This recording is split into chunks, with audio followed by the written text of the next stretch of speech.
What I am going to share are the scariest true stories to have ever happened in real life. The story of Jamie Kloss is terrifying. In rural Wisconsin last year, a 13 to 14-year-old girl went missing after her parents were murdered in their home. Police arrived within 4 minutes or so, but she is just gone. Of course, speculation is that she was kidnapped, or that she was in on it, or dead, or whatever. Nobody knows because she has completely vanished. 88 days later, in the dead of a northern Wisconsin winter, she runs out into the street to a woman walking her dog. She had been held captive about 40 minutes from her home. All of that is scary enough, but here's the terrifying part. She had never had any contact with the guy that murdered her family and abducted her. One day he was driving to a new job, at which he only lasted a day, and saw her get on the school bus. At that moment, he decided that he was going to take her. There was no warning, no grooming. There was absolutely nothing that she or her family could have done to avoid everything. A creepy young man saw her from 100 away and decided that he would murder her family and take her for himself. I've told this story before. I'm an eye doctor, and I had a patient come to me with an infected eyelid. 2 other eye doctors tried to treat and failed. They were dumping all sorts of medicine into it, and it wasn't getting any better. At this point, it was swollen and painful for weeks with no improvement despite being on tons of meds. Apparently, neither of them thought to flip the lid upside down. You know that gross tricks some kids do with their upper eyelids. It was a painful maneuver for her very swollen eyelid, which might explain it. Anyhow, there appeared to be what looked like a visible abscess inside the tissue with thick, gooey material. I thought I'd give it a nudge and saw it move. This wasn't an abscess. It was something else. I managed to remove it quite easily in one whole piece. It was a fly larva. The patient told me that she had a bug hit her in the eye a few days before she got this infection. I removed the larva, and within 2 days the wound closed, and she was 100% recovered on basic antibiotic eye drops. Yes, I do have the photos from this case for those interested. The murder of the Groane family. A deranged pedo named Joseph Edward Duncan was already on the run from the cops for a past sexual assault. He was incredibly charming and manipulative, and was truly pure evil. He camped outside a family's rural home, unseen by them. He picked it out after driving past it and seeing children's toys outside. He watched them from afar, got to know their routine with the intent of kidnapping the children. 10-year-old Dylan, 8-year-old Shasta. Jed found the lock on the door was broken, entered the home in the middle of the night, and tied up the mom, dad, and teenage son. He put Shasta and Dylan in his car and killed the rest of the family with a hammer. He traveled around various campsites and cabins with Shasta and Dylan captive, sexually abusing, torturing, and raping them. He eventually shot Dylan, but Shasta talked him out of killing her. Jed ended up telling her she taught him how to love. The scariest part is a CCTV footage of Jed and Shasta at a gas station, because you could easily believe they were just a normal dad and a grumpy daughter if you were an onlooker. Eventually, he took her to a diner where he was finally apprehended when a waitress noticed something was up, and Shasta was saved after 7 weeks in his clutches. As he was dragged away, he called to her, "Promise me you'll visit me in prison," and she said she would. I don't know if she ever did. Jed was put on death row and found to be guilty of 3 previous child murders. He died a few months ago from cancer. But the worst part of it all is how horrible Shasta's life has been afterwards. Drug addiction, in and out of jail, losing her children, etc. Just the most horrifying story ever. Allison Botha. On December 18, 1994, Port Elizabeth resident Allison Botha was abducted, raped, stabbed, and left for dead by Franz Dutoy and the Ewens Kruger. They slashed her throat 17 times, so deep she had to hold her own head on as she crawled to the road for help. With her other hand, she had to hold in the organs spilling from her stomach, where she had been stabbed more than 30 times. By some miracle, the knife thrusts had missed her main arteries, so she did not bleed to death and was able to breathe through her severed trachea. There is a documentary that is on Amazon Prime called Allison. Worth the watch, but might be traumatic for some viewers. The Rain American story. A young lady had an affair with her boss in the 1960s, got pregnant. After threatening to tell her boss's wife, she was killed by her boss, who then put her body in an industrial barrel. He hid the barrel in his house for years, and none of the various owners opened it due to the weight. Finally, one guy decided to dispose of it in the 90s, and when he opened it, he saw it contained something. An investigation traced the barrel and girl back to the man who then killed himself before police could come arrest him, after confirming he was the father of the unborn baby via DNA. The lady's mother was in her late 80s when she was told her missing daughter was finally found. She claims that she had been having dreams about her daughter being inside a metal container for years after she had gone missing. Josef Fritzl imprisoned his daughter in a secret room in his basement for 24 years and fathered 6-7 children on her.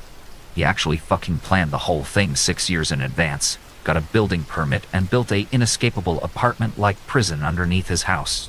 He drove miles to dispose of trash and do shopping for the imprisoned and not be recognized while doing so. Seriously fucked up, he was only found out because one of the children he fathered got seriously ill and had to be taken to the hospital after spending her whole 19-year-long life underground. He claimed that his daughter, Elizabeth, thought to have been abducted by a cult, dropped the granddaughter off at his house because she wasn't able to take care of the sick young woman. Doctors found the story fishy, involved authorities, and demanded to speak to Elizabeth in order to find out what her daughter was suffering from. The Franklin expedition. Somewhere in the neighborhood of 150 British sailors and military personnel on 2 ships embarked on a mission to find the Northwest Passage from the Atlantic across to the Pacific through Arctic waters. The ships, named HMS Erebus and HMS Terror, 2 former warships reclassified as icebreakers thanks to their sturdier builds, departed British waters in the 1845 and were never seen again. In subsequent rescue attempts and investigations, it was discovered that quite possibly everything that couldn't have gone wrong on the expedition did so. The weight of the ships, with their reinforced hulls and decks designed to fire mortars and cannons off of, worked against them, as much of the waters crossed were shallow and filled with rocks and icebergs. The time chosen to launch the expedition occurred at one of the coldest Arctic periods in recent history, meaning the polar ice, and particularly the pack ice, didn't melt like usual as the ships became locked in the frozen water and essentially experienced an endless winter for over 4 years.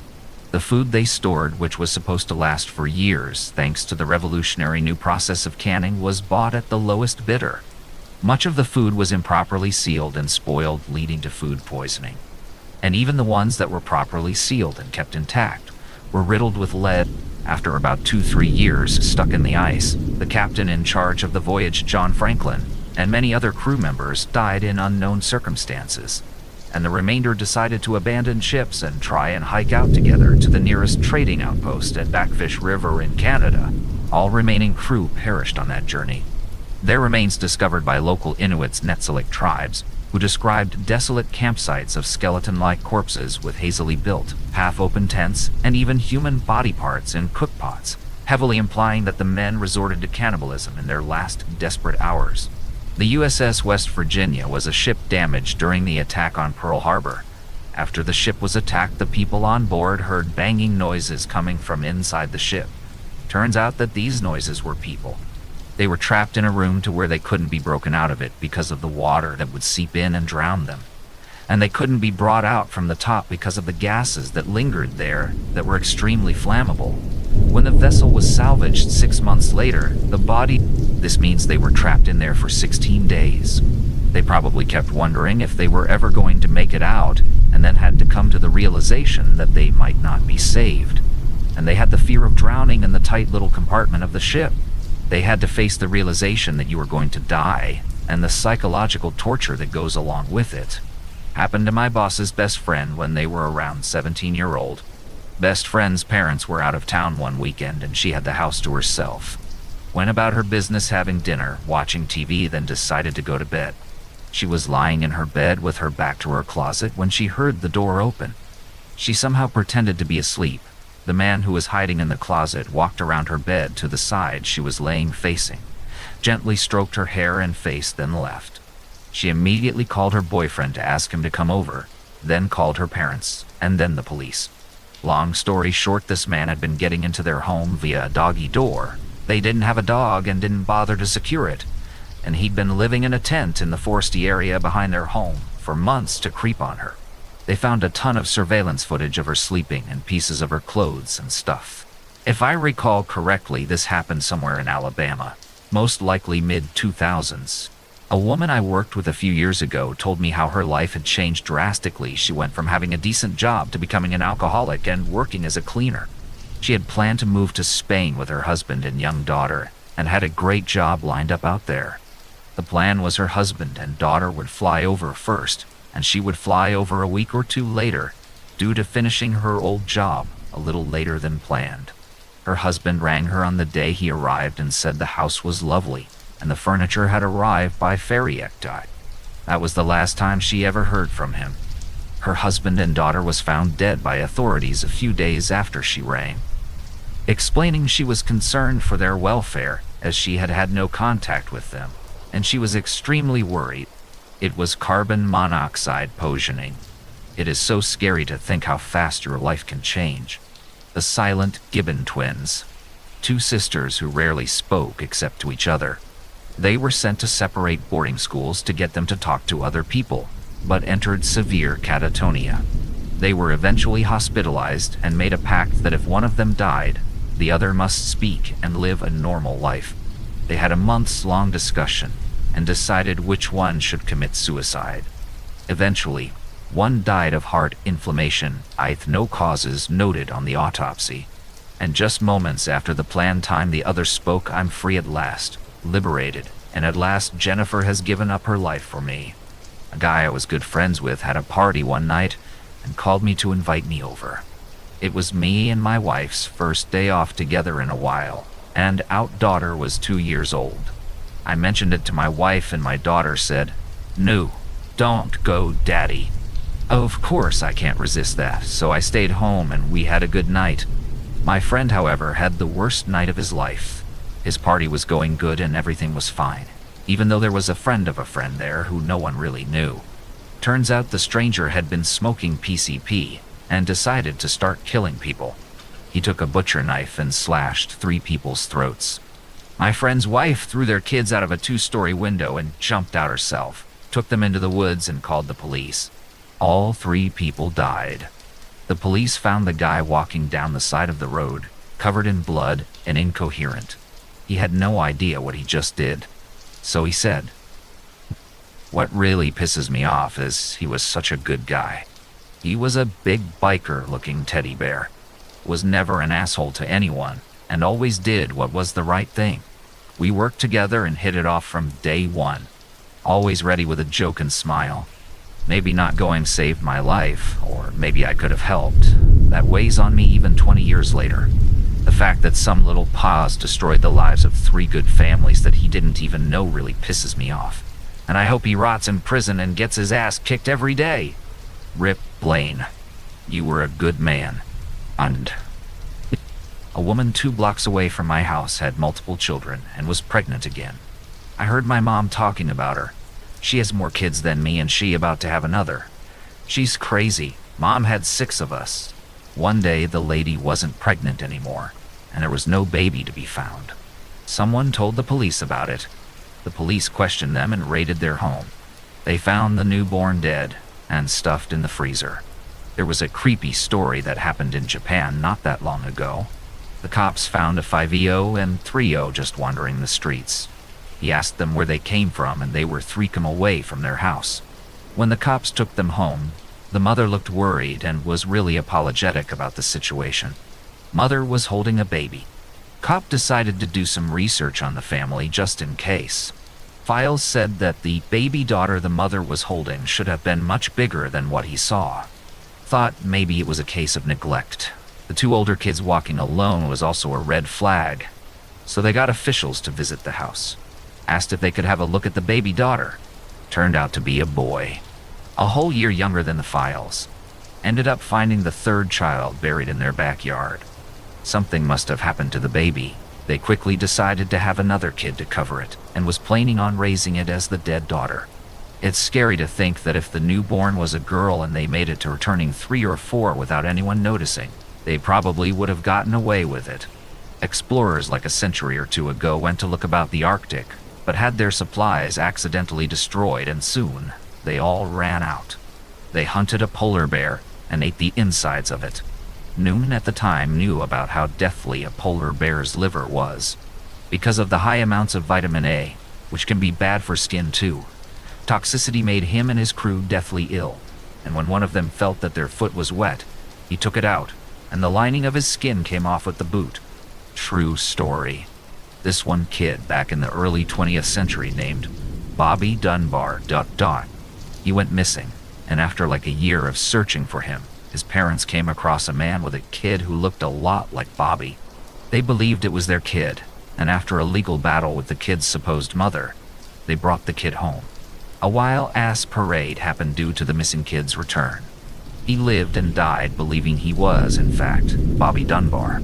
Well, a few decades later, his granddaughter asked Bobby's nephew, I think, for a DNA sample so she could see if her and Bobby's nephew were related. Turns out they were rent, meaning the real Bobby Dunbar is still missing and probably died alone without his parents. I used to work at a cave. It was a tourist attraction. Very busy place.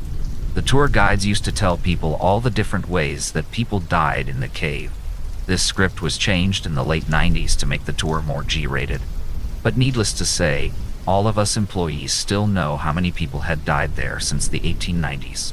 It was always one of those things that we joked about amongst us. Anyways, one evening after closing, some of the tour guides were messing with a brand new tour guide and told her to go sweep the cave. Remember, this is a cave, so I thought this was the practical joke. Nope. They told her to make sure she got back in an area that was quite a ways back from the entrance.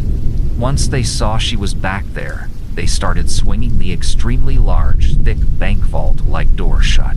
They managed to get it shut while she was still making a beeline for the entrance. They then turned off the cave lights from the outside. I told the guys to let her out quick and not prolong the torture. We all heard the faint screaming and banging on the vault, and then it stopped. We all quickly rushed to get the door open, flipped the lights on, but she wasn't anywhere to be seen. She was tucked away behind a corner, quite a ways away from the entrance, farther than we thought she could make it in the dark. She was sitting on the ground, rocking back and forth with her arms wrapped around her knees, hyperventilating. After we got her somewhat calmed down, all she said was, "Someone grabbed me." She was never the same after that night. She was a bubbly, outgoing person before, and a quiet, standoffish person after. We could never get her to talk more about it, and she quit soon after. Everything to do with Haj Mohammed Mesfiwe. He was a shoemaker who lived in Morocco in the late 19th and early 20th century. He and his accomplice, a 70-year-old woman called Anna, used to drug and kill young women who came to the shop. Eventually, one of the victim's parents traced her movements to the shop, and after the remains of 36 mutilated corpses were discovered nearby, Mesfiwe and Anna were questioned and tortured.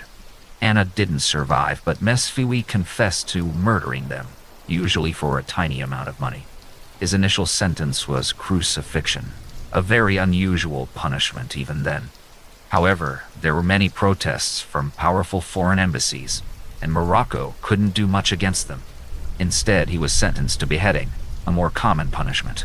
However, the mood in Marrakech was that this was far too lenient, so they settled on immurement, being walled up alive. A special cell was constructed in the wall of the bazaar, about 2 by 2 by 6 feet.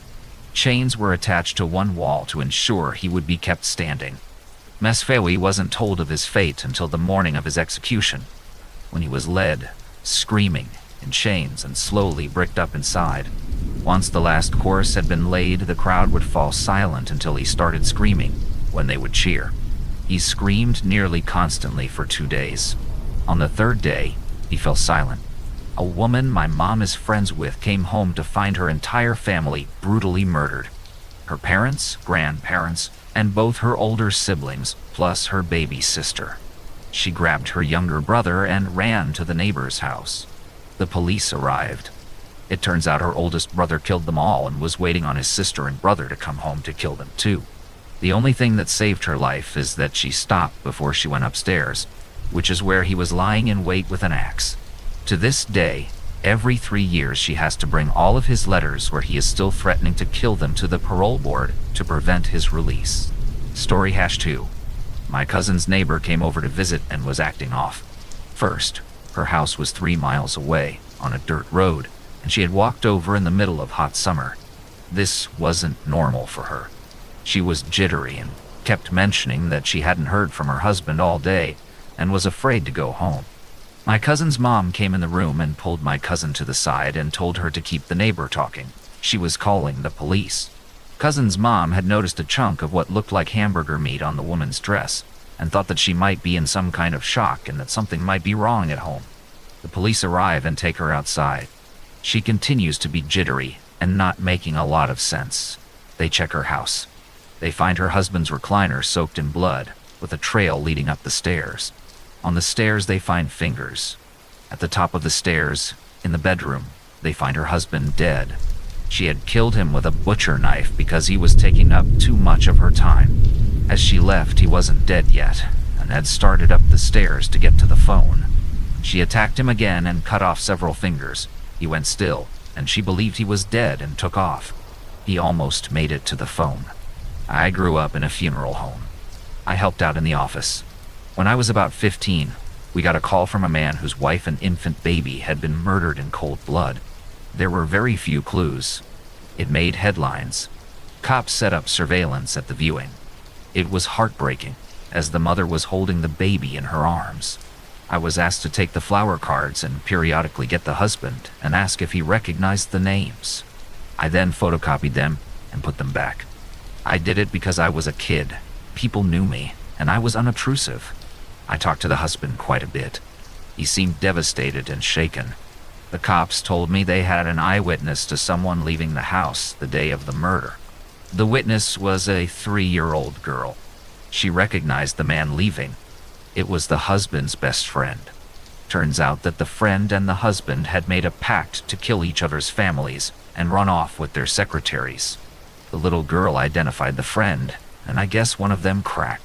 They both went to jail on multiple counts, all on the testimony of a 3-year-old.